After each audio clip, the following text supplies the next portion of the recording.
Hello, I'm Jess Arce, America's dyslexia expert and CEO of 3D Learning Experts. So, people think words are easy. Well, not necessarily for those of us with dyslexia. If you hear someone say Paschetti or certificate, that's one of the questions on my assessment that I give all of our new students is to break the word certificate into sounds. And they have so much trouble with that word. Certificate. Very often they will say they'll switch around the two middle syllables. I can't even do it now. But anyway, so my son used to say he was going to church. He said the ch at the end, but struggled with it at the beginning. My husband struggles with the ch sound, and he used to blame it on being Hispanic. And at first I thought, well, maybe that's true. But then I realized a lot of Hispanic people say the ch sound just fine. That was before we realized he was dyslexic. So, anyway, sounds can be really hard, and it doesn't matter how old you are. I actually tutored my husband when he was in his 40s.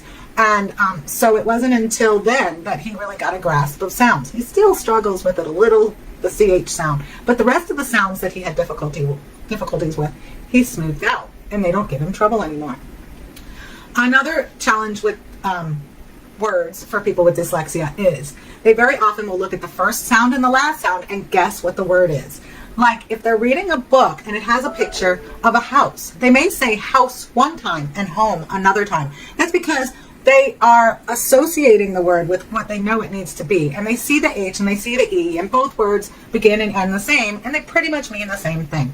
But that's because they're really not reading. They're just inferring what they believe that they're supposed to be reading.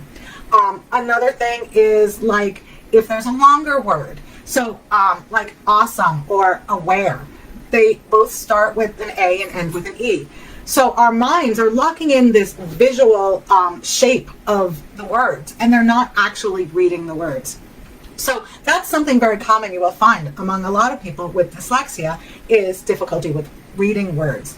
And saying words is another challenge. On a previous video, I mentioned how my boyfriend in high school, when I went back to visit after going to college, he mentioned that my vocabulary hadn't improved. I now know because of my dyslexia, because it's harder to think of words to use. And so it's easier to come up with the smaller, simpler words than it is the big, fancy words. So anyway, that's just something about words that you might not have known about people with dyslexia.